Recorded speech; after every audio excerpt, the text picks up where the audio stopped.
A grande queda. Mas quem ficar firme até o fim será salvo. Mateus 24:13. Agora, chegamos às verdades refletidas por Vida Dupla e Enfraquecida.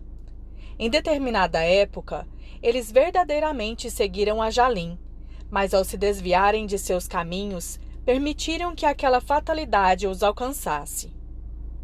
Lemos o que cremos ou cremos no que lemos? Descobri que algumas verdades que iremos discutir neste capítulo são controversas entre algumas pessoas dentro dos círculos evangélicos. Entretanto, a controvérsia é eliminada mediante a investigação exaustiva das Escrituras. Portanto, antes de começarmos a examinar o que a Bíblia revela com relação à vida dupla e enfraquecida, me deixe primeiramente lhe pedir que leia com o coração e a mente abertos. Um dos maiores impedimentos para que as pessoas conheçam a vontade de Deus é o fato de que quando elas leem as Escrituras, elas leem aquilo em que acreditam, em vez de acreditarem no que leem. Lemos o que cremos quando optamos por ver a verdade através de lentes contaminadas. Esta contaminação ocorre devido ao conhecimento incorreto que temos, adquirido de outros ou ensinado por nossa denominação, ou a partir de noções pré-concebidas sobre quem Deus é ou sobre os seus caminhos. Isso é muito perigoso porque pode nos levar à decepção. Há um exemplo disso no livro de Jó. Recentemente, peguei minha Bíblia e, antes que pudesse abri-la, ouvi o Espírito de Deus dizer: abra no livro de Jó e comece a ler a partir do capítulo 32. Abri imediatamente naquele capítulo e percebi que ali era o início da mensagem de Eliú. Depois de passar pela tragédia, a percepção de Jó foi rapidamente deteriorada por causa de sua dor e desgraça. Ele agora via Deus a partir de sua experiência, em vez de buscar nele a sua sabedoria. Ver Tiago 1:2-8. Com o tempo, este raciocínio progrediu para a justificação própria. Os 3 amigos de Jó, que haviam falado nos capítulos anteriores, se auto-intitularam teólogos ambulantes e tentavam interpretar suas tragédias. Isso piorou ainda mais as coisas. Eles não encontraram um meio de refutar o raciocínio obstinado de Jó e, por conta disso, o condenaram. Eliú, sendo o mais jovem, esperou um longo tempo para ver se ouvia a sabedoria divina por parte dos 3 amigos de Jó.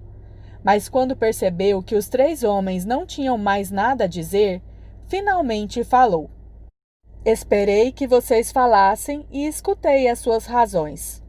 Enquanto vocês escolhiam as melhores palavras, eu prestava toda a atenção. Mas nenhum de vocês convenceu Jó, nem deu resposta às suas palavras. Como é que vocês podem dizer que descobriram a sabedoria? É Deus, e não um ser humano, quem terá de dar a resposta a Jó.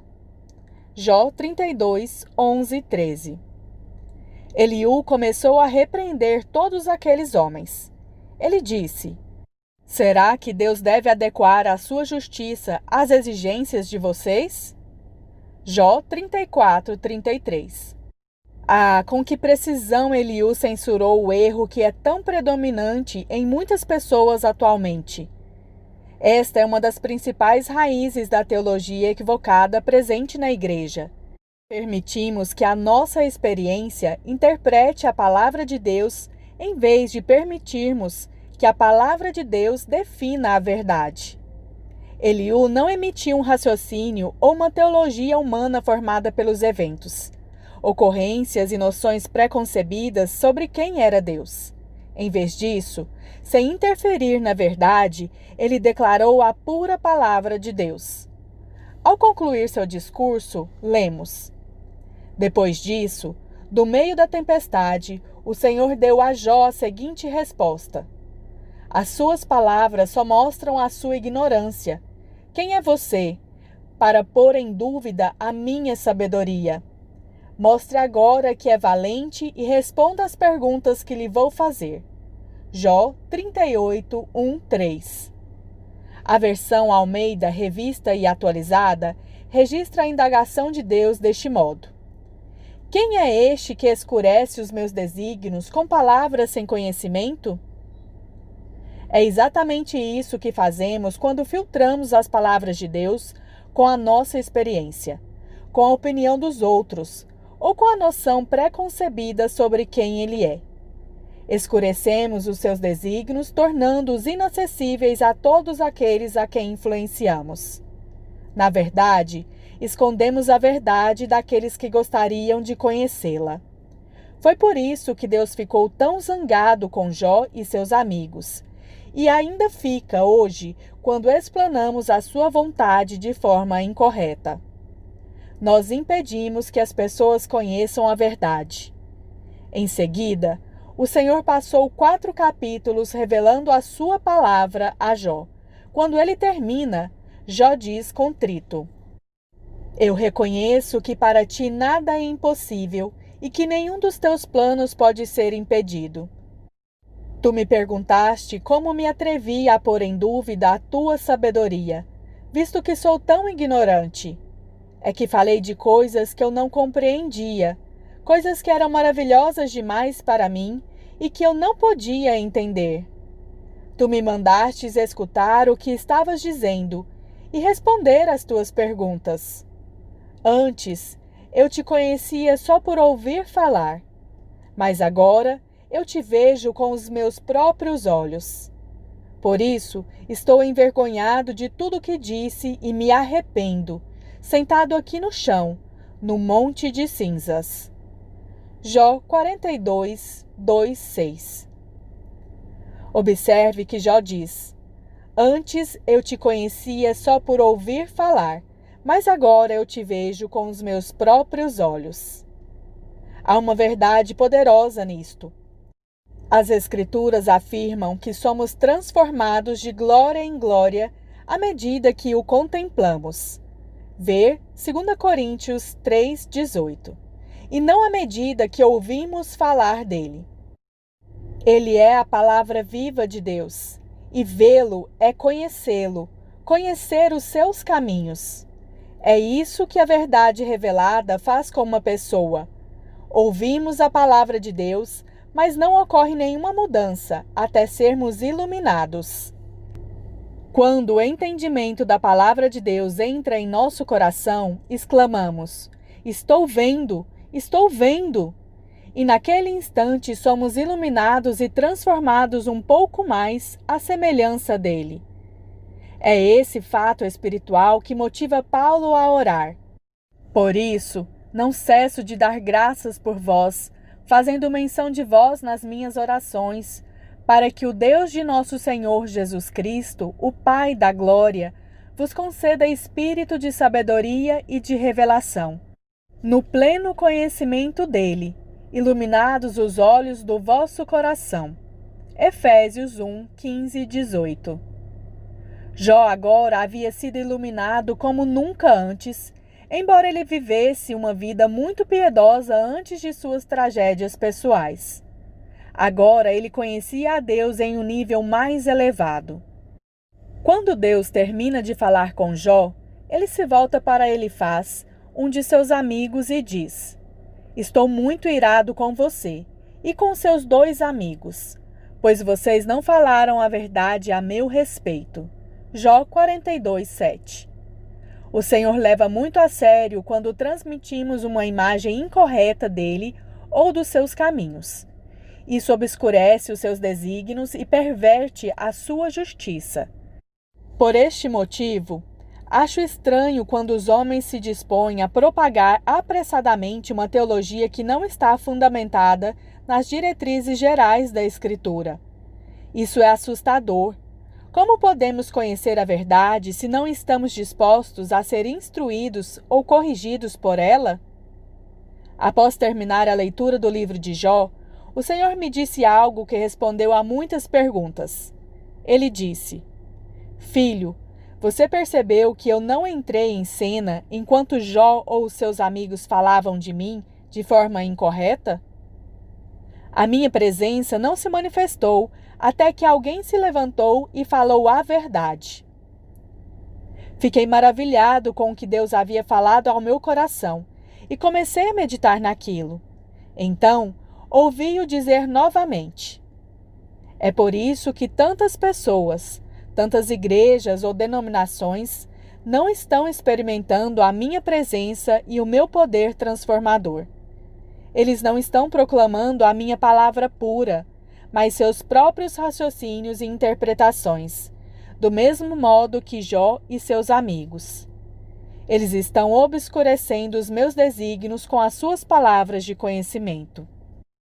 Se quisermos conhecer a realidade da presença e do poder de Deus, devemos buscar o conhecimento da verdade sem interferir nela.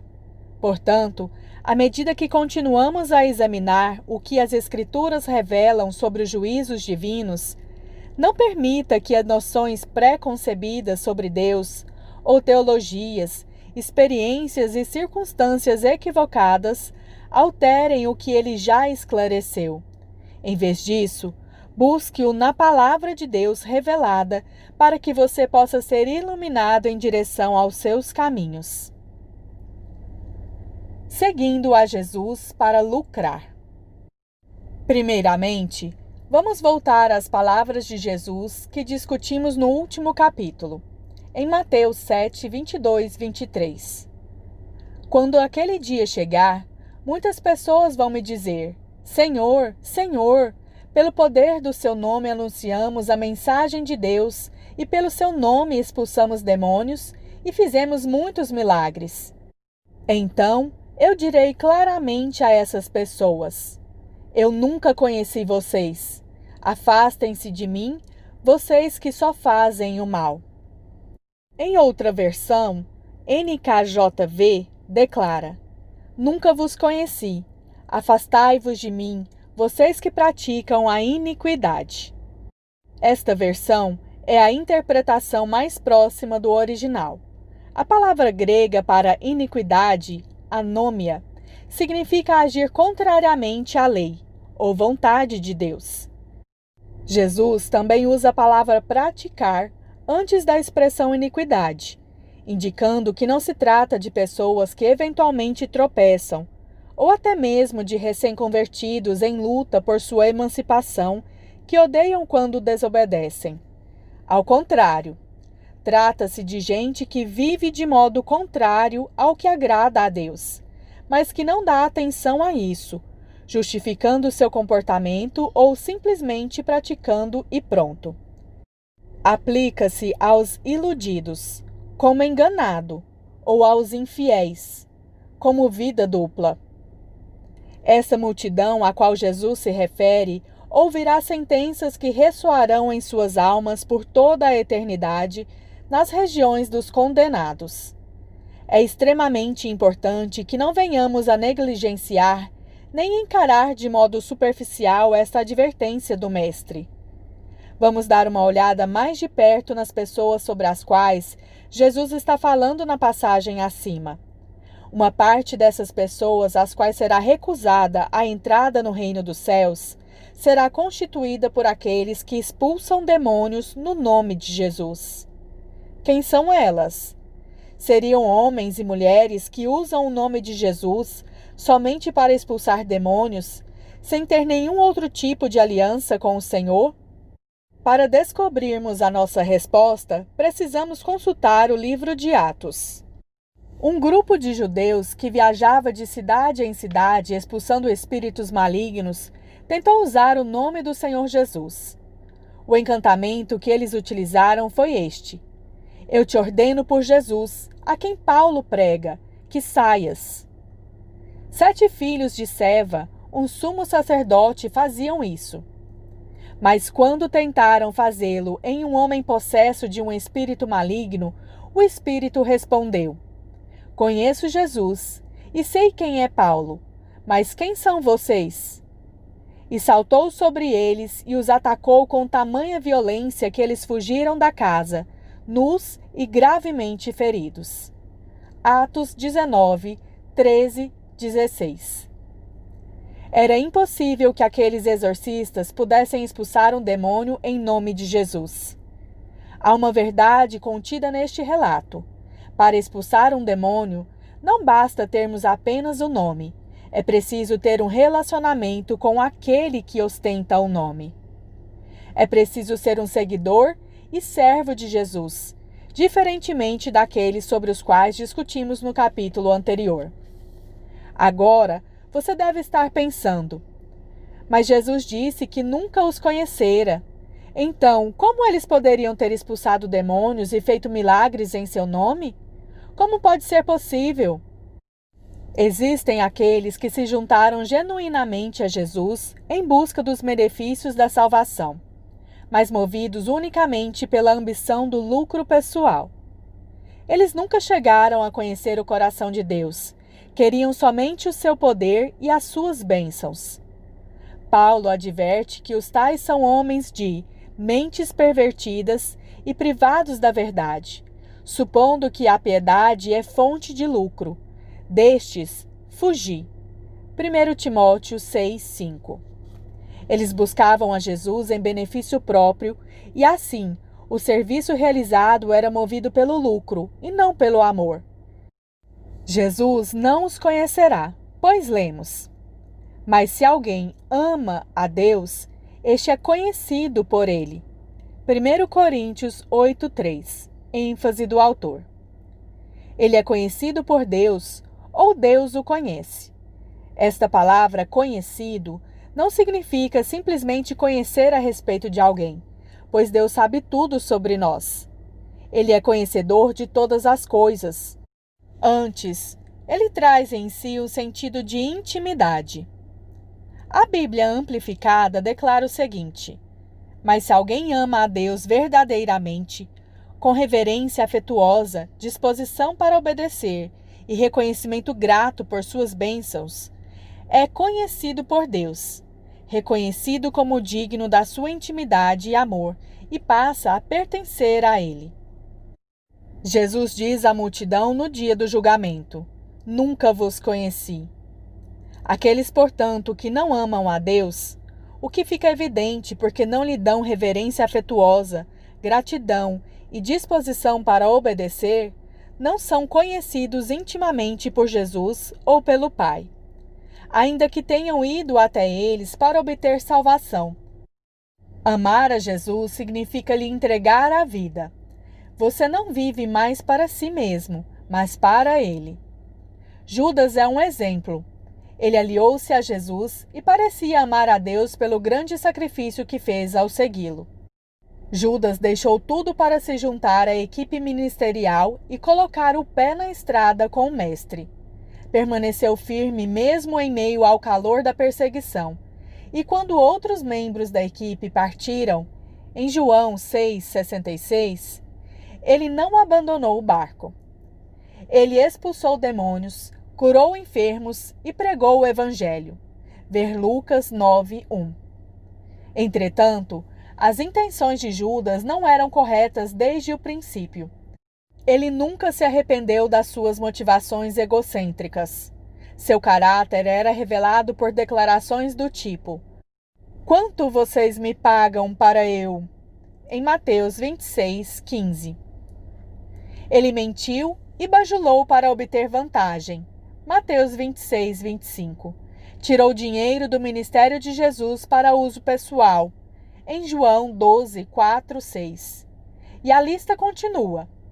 Ele nunca conheceu ao Senhor intimamente, embora tenha passado 3 anos e meio na sua presença como discípulo.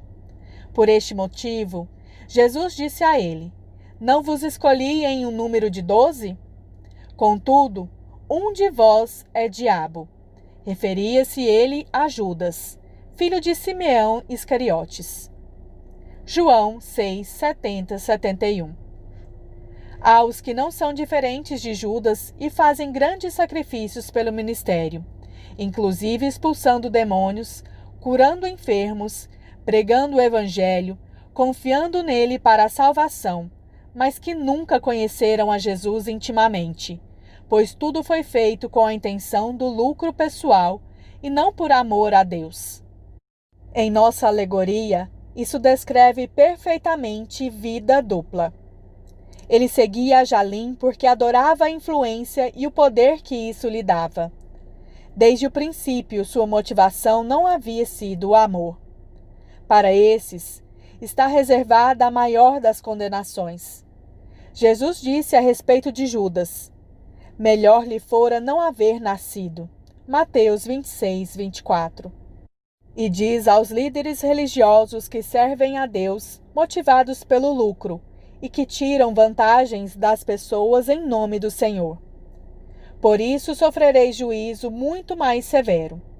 Em Mateus 23, 14. Esses homens e mulheres, assim como vida dupla, se encontrarão nos lugares mais tenebrosos e de maior tormento do inferno.